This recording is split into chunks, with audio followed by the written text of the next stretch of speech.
Ladies and gentlemen, boys and girls, it's time to bust out your little book of sarcasm because ya boy, Brian Von VA, has one question for you.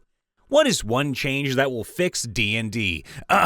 Wrong answers only, of course. Leave it down in the comments below. Get rid of turn-based combat. It's far too boring and doesn't hold my attention. D&D should be the equivalent of an orally expressed first-person shooter. Whoever talks the fastest and loudest goes first.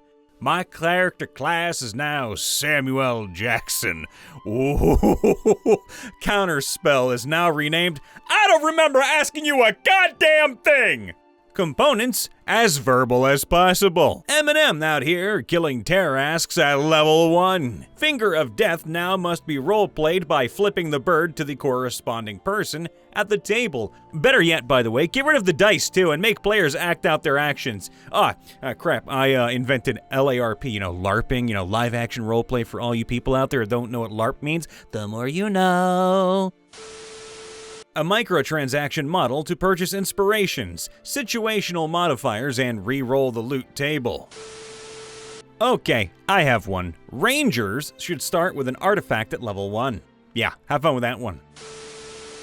No more physical books! Everything is electronic only, must be connected to the internet, and is subscription-based. Like this isn't already the way they're starting to trend towards. I think the one thing that will prevent this, by the way, from happening at the end of the day, anyone can make a D&D campaign. Even if they don't buy a single thing, it just takes some calculations and imagination. Unlike video games, which would require a lot of expensive software, hardware, knowledge, and an insane amount of manpower or hours to produce.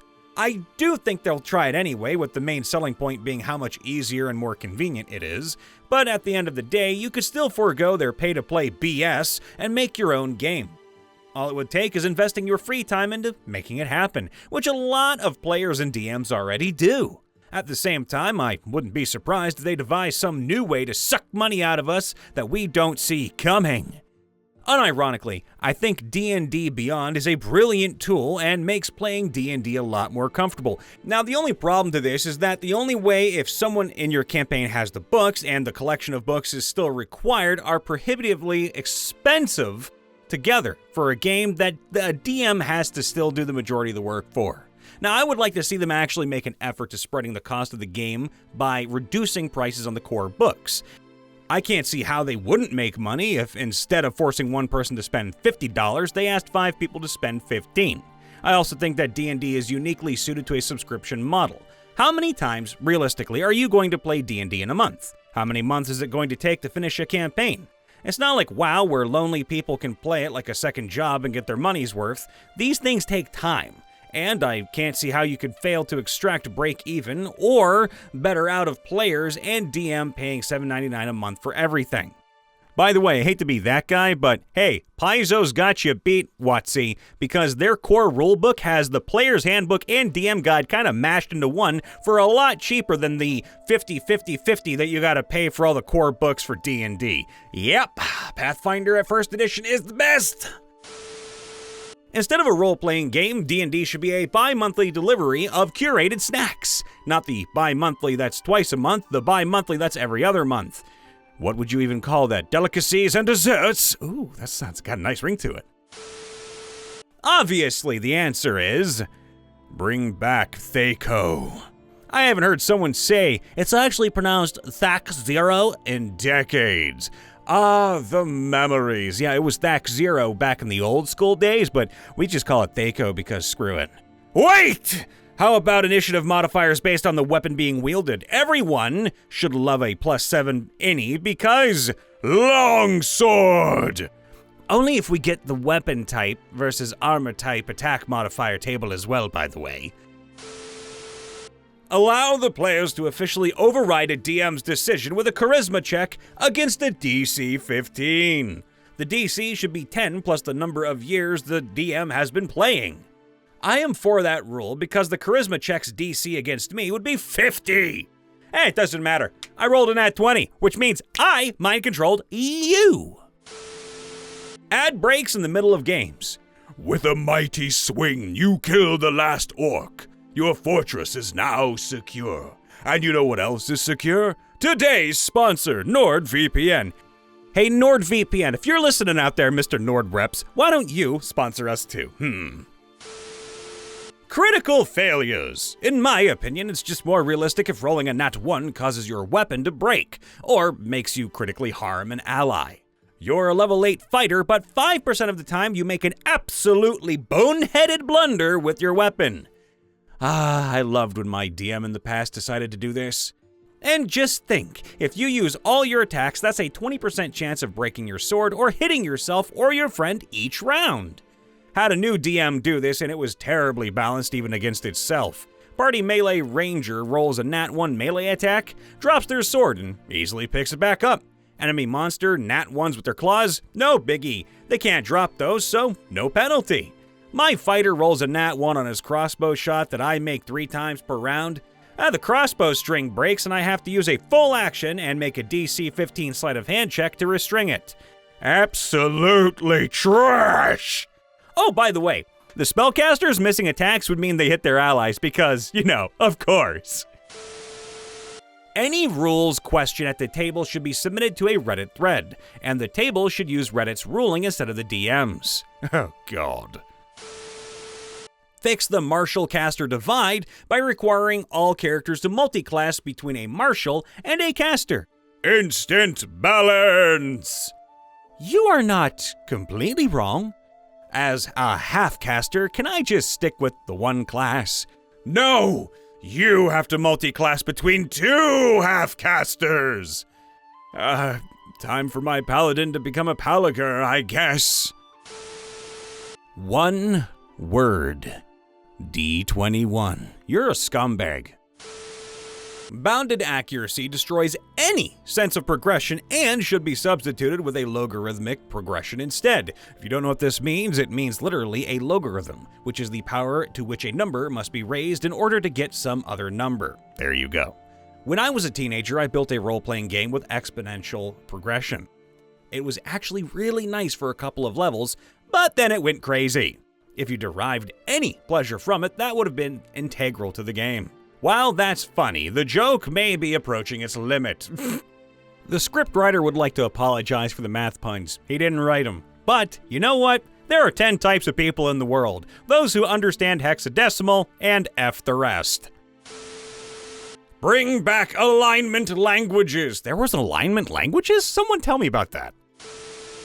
We need to include the deck of many things as starting equipment for all martial classes. It will fix the divide, guys, I promise. Also, the deck is all wish cards. Also, whatever you wish for, the DM has to give it to you in real life! It becomes a single-player game. I mean, that happened and it won Game of the Year, just saying. Baldur's Gate 3 is fantastic, but can we all just appreciate the choose-your-own-adventure books back in the day? We should go back to the DM being the only one with access to the 2-hit tables. Players shouldn't have to worry about the number crunching. In fact, give the DM all the character sheets and die rolls, which should be hidden. Players just describe their actions and the DM resolves everything and tells them what happens. Now, this sounds like it could be fun, but the player does need some of the character sheets so they know what their character is capable of. Nope, that would be metagaming. Listen to Reddit. That's simple and sweet and also a bad idea. Wizards should get access to healing and resurrection spells. Oh my god, like a necromancer? Oh my, that's be so fun. Donning and doffing are mandatory and realistic, by the way. If you're wearing field plate and you haven't got a squire, good fucking luck. AI DMs, get him out of here. AI players too, get him out of here. You jest. But give it a few years. I mean, as long as they're not late and never cancel. Oh god, that would be awful. Tech tree style level progression. No more classes or subclasses nonsense. Everyone starts at level 1 as a commoner, same abilities, i.e. none. Then at level 2, you choose between 3 options, magic, warrior, or worshipper. Next level, you get 3 more options based on what you picked last time. So a warrior might get ranged warrior or melee warrior. Alternatively, you could choose to unlock a level of magic or worshipper. Everyone slowly builds their way up the same insane multi-armed tree, with certain routes requiring you to following a couple of branches a certain amount of the way. Like a paladin will need you to have worked your way up from warrior to melee warrior, armored warrior, and paladin, but also worshipper, holy defender, oathsworn, and paladin. There's an old JRPG named Langracier, or something like that had something like this, and I love this sort of progression, to be honest. Class changes and upgrades are so cool, such as a fighter could become Lord, which is a defense focus, swordsman, offense focus, and branch onward to king or hero. You could also jump to a number of other trees like mounted classes or combat priests.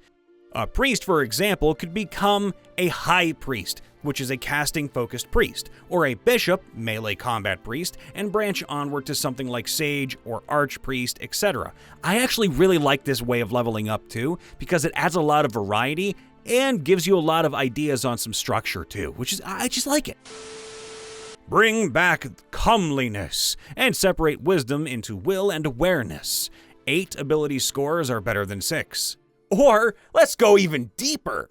Strength, muscle, sturdiness, dexterity, agility and nimbleness, constitution, endurance and fortitude. Wisdom is will and awareness, intelligence is scholarship and smarts, charisma is appeal and presence. Obviously change the OGL. Everyone just hated the one we have. 4.5 edition. No, get out! Increase appeal to the masses by only using dice people are familiar with. Only dice allowed henceforth will be the D6, and it will now be named the Monopoly Cube. No obscure D naming nobody understands. Well, the title of the game is Dungeons & Dragons, so players should be dragons exploring dungeons, not these boring, puny humanoids. Let's take this one deeper. What about dungeons exploring the insides of a dragon, or a dungeon within a dragon? Ba-da-ba-ba. 4 DMs and 1 player. I'm scared. Get rid of dice. You should just manifest what you rolled. Wizards of the Coast mandated Stormtrooper watchers to make sure you and your group are playing the right way. Demote all-powerful female NPCs to tavern wenches and reduce all female deities to, at most, demigods serving under a male deity. Same goes for any NPC or deity described as non-human or non-white European equivalent. Also, a beard on your neck is protective and should give you +2 AC, defeat Vorpal swords, and give a +4 bonus to charisma-based checks. Do note, if there was a winner here for the most offensive comment, that one would probably have gotten it. You should roll for HP at level 1. That'd be fun. Every time you roll hit die on a short rest, you make a medicine check to see if you get any health back. All ability score improvements are replaced with feats. When you would normally get an ASI, you roll on a table to see what feat you get. Also, point buy and standard array, they need to go. This way, the ability scores you roll are what you get for the whole campaign. None of this bullshit like, oh, I just got smarter overnight randomly, oh. Make it exactly like Baldur's Gate. Everything. I think the real problem with D&D is that there's too many unique characters, campaigns, and homebrew rules out there to be enjoyable. If every story has the exact same plot, characters, quests, rules, and loot every time, everyone can enjoy it more. Plus, it would be much more fun to speedrun. Hey everybody, Brian Von VA checking in after the vid. Please make sure to leave a like, subscribe, ring that bell, and let us know in the comments below what is one change that will definitely 100% fix D&D. Wrong answers only, by the way. We love you all. Please be safe, happy, and healthy, and big smiles for everybody out there. See you later.